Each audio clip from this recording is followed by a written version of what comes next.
Assalamualaikum warahmatullahi wabarakatuh. Merdeka, Rahayu. Pemirsa tercinta yang dirahmati Allah Tuhan Yang Maha Esa, bersua kembali di kanal Hikmatologi.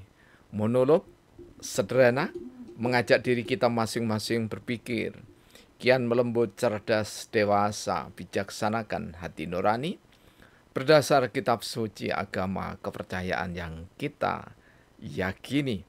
Tentu saja upaya serius terus-menerus tak kenal putus untuk menghayati, mempedomani, mengamalkan sembari menginovasi, mengaktualisasi nilai luhur Pancasila niscaya dalam kehidupan sehari-hari. Pantang bosan ketika kita mengucapkan kata-kata kemuliaan, baik berdasar pada adinul Islam, agama, kepercayaan, termasuk di dalamnya Pancasila. Karena pengulangan adalah proses membentuk kesadaran, proses membentuk kecerdasan, proses membentuk ketangguhan, proses membentuk pembelajaran, proses membentuk rendah hati. Namun proses itu senantiasa ada saja uji. Pemirsa, sungguh sangat menarik ketika Profesor Dr. Kiai Haji Nasaruddin Umar, Magister Agama, yang Imam Besar Masjid Istiqlal dan didaulat oleh Presiden Prabowo Subianto menjadi Menteri Agama. Pertama yang dilakukan ketika bersilaturahmi dengan tokoh-tokoh agama dan kepercayaan di Indonesia, ucapan yang pertama adalah saripati dari keberadaan Sang Maha segalanya, Allah Subhanahu wa Ta'ala, Allah Ta'ala, Tuhan Sang Yang Widewasa, Gusti Kang Murbeng Gesang, diwujudkan dalam satu kata, cinta.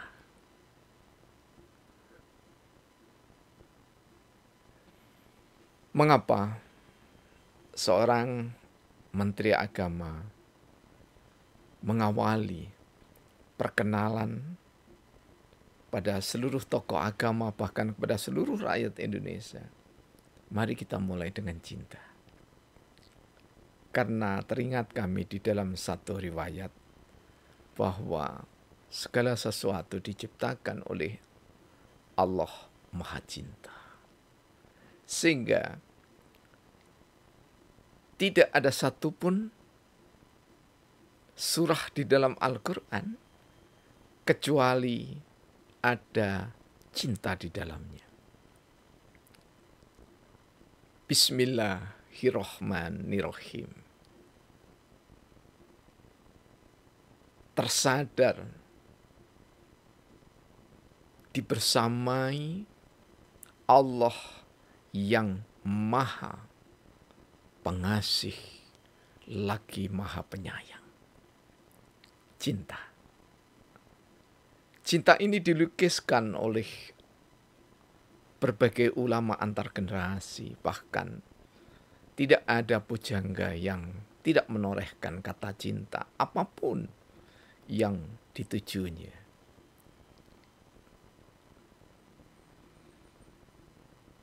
Hal ini membuktikan bahwa cinta adalah segalanya. Karena itu ketika kami mengawali kelas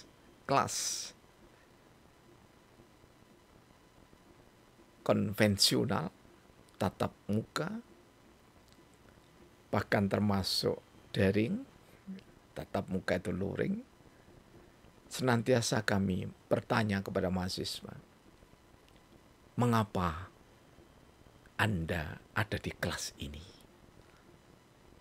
Coba temukan satu kata.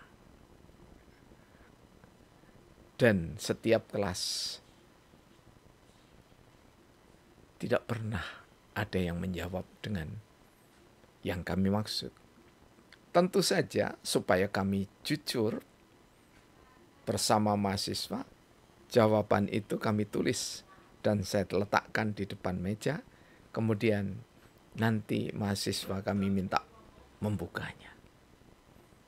Jawaban yang paling banyak adalah takdir, kewajiban, pengabdian, dan seterusnya. Padahal yang kami maksudkan, yang melambari semuanya, kita bertemu, kita bersilaturahim. Seperti silaturahim kita di dunia maya ini. Cinta. Bercinta bukan segalanya. Segalanya diawali dengan cinta. Karena ketika semuanya berawal dari cinta, apapun yang kita lakukan, maka nanti berakhir. Jika harus berakhir, akhir itu adalah akhir cinta. Kami nanti juga mengunggah story yang kami wujudkan juga atau kami unggah di dalam short YouTube cinta. Berniaga dengan cinta manakala berselisih tetap cinta. Kita saling membutuhkan, akan saling memberi harga. Harga dalam niaga bentuk kesamaan yang berbeda. Sama-sama saling membutuhkan, beda penghasilan yang didapatnya. Cinta ada di dalam sama dengan beda. Kampung Celaket Hadiningrat Kota Malang, pukul 19.15. Coba kita urai sedikit ya. Cinta. Orang yang berniaga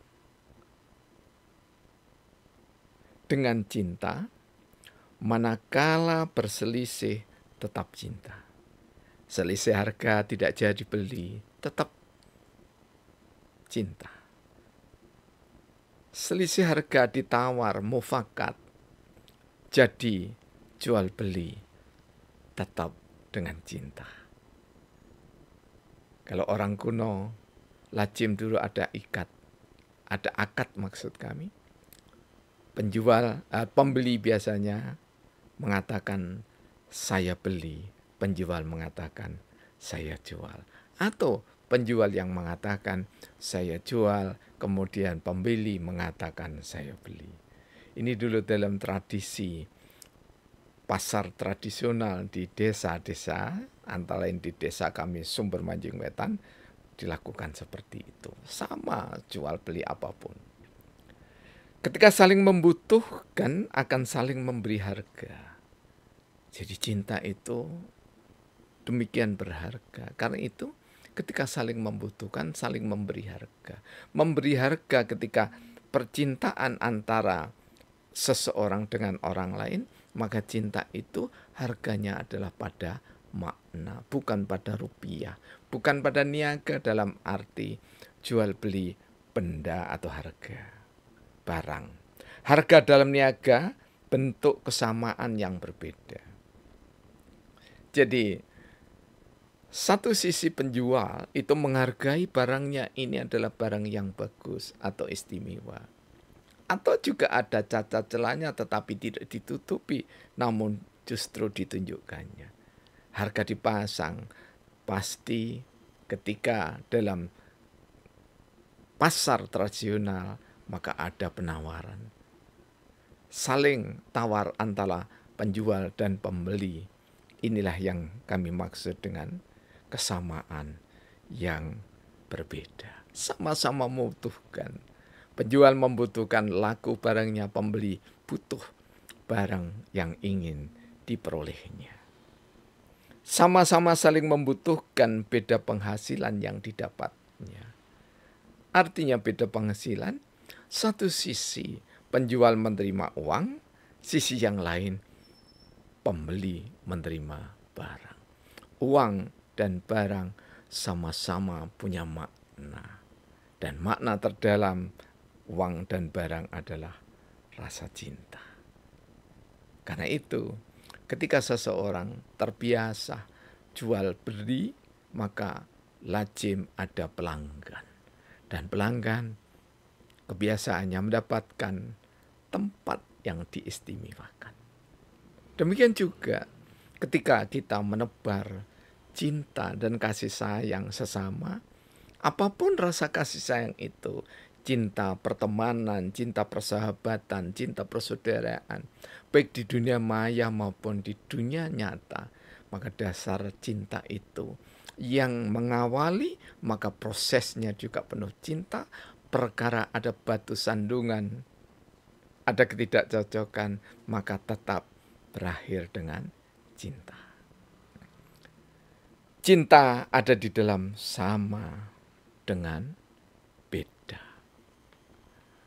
Ini masih kami kurat 5 baris ya, nanti diselesaikan menjadi 7 baris serba 7 dalam syair sabda. Sehingga kita tidak mudah mengatakan bahwa ketika terjadi perencanaan di dalam berniaga atau di dalam rencana akad berniaga, kesepakatan yang dibangun awal yang masih belum ada keputusan, maka ketika seseorang karena satu hal yang extraordinary, jadi betul-betul tidak disangka dalam perencanaan itu akan terjadi kendala, maka pada saat yang terkendala ini meminta maaf untuk membatalkan perencanaan itu, maka itu bukan bentuk kebohongan, tetapi bentuk kesejatian dari rasa cinta itu, karena cinta itu diawali dengan mencintai dirinya sendiri. Bukan cinta benda, tapi cinta pada jiwa raga diri sendiri. Ibda binafsik. Dimulai dari diri sendiri. Setelah itu ditebarkan pada lingkungan terkecil terdekatnya. Meluas, menyemesta. Sehingga kita tidak mudah mengatakan bahwa terjadi kesepakatan rencana, ketika seseorang membatalkan, maka kita menuduh dia berbohong, dia ingkar janji. Tidak. Ya.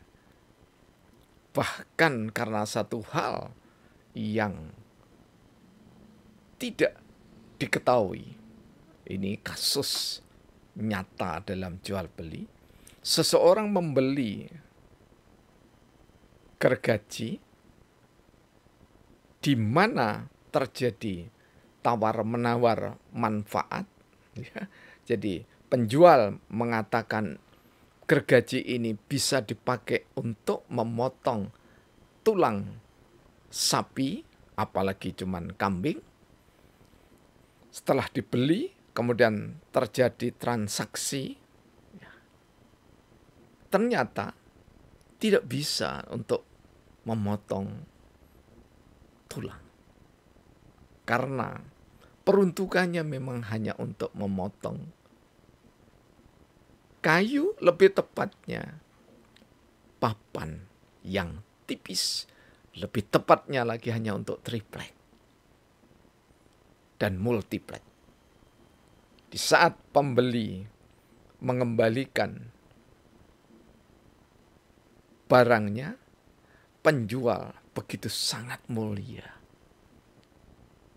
Dia mengatakan, kalau saja Anda tidak jadi beli, maka kami kembalikan uangnya apa adanya. Padahal yang beli itu seorang kiai takmir, ketua takmir masjid. Sedangkan yang penjualnya ini adalah saudara yang beragama Nasrani dari suku bangsa Tionghoa, Indonesia.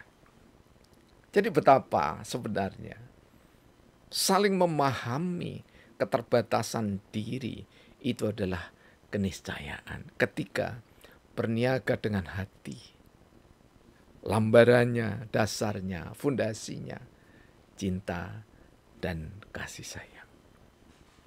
Sebagai referensi untuk menjaga kesehatan jiwa raga kita di musim yang terkadang sangat dingin, terkadang agak gerah. Maka jika Anda mengalami gatal di tubuh, satu, silakan mengkonsumsi teh dari daun kelor. Kalau tidak, besok ke pasar beli daun kelor untuk dijadikan sayur. Bisa dimakan sebagai lalapan. Dan yang tua, daun yang tua jangan pernah dibuang. Tapi keringkanlah di sinar mentari tidak langsung. Kemudian nanti disimpan, dibuat minuman teh. Tidak saja untuk gatal-gatal, tapi juga untuk mencegah dan mengobati tumor dan ragam jenis kanker. Ini bukan teori semata, artinya angan-angan, bukan. Karena teori yang baik itu adalah dibangun atas data, atas kenyataan empirik. Kami sebagai praktisi pengobatan nabawi atau At-Tibum Nabawi Prophetic Medicine menerapkan sejak tahun 1972.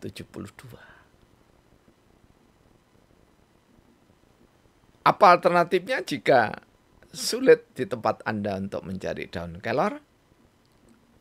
Daun beluntas. 7 pucuk daun beluntas. Ya tadi 7 pucuk juga silahkan ya. 7 pucuk daun beluntas bisa langsung untuk lalapan.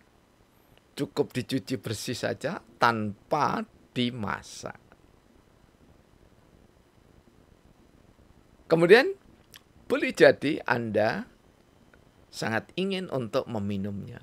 Cukup air mendidih atau air mendidih disiapkan, kemudian masukkan ke dalam 2 gelas air dan sisakan 1 gelas. Minum 3 kali sehari, maka insya Allah alergi kulit karena terlalu ekstrim udara akan bisa dicegah dari gatal-gatal itu. Selamat, sehat, semoga kita senantiasa memiliki hikmat kepada Tuhan Yang Maha Esa, Allah Subhanahu wa Ta'ala. Kurang lebihnya mohon maaf. Billahi taufiq wal hidayah. Wassalamualaikum warahmatullahi wabarakatuh. Merdeka, Rahayu.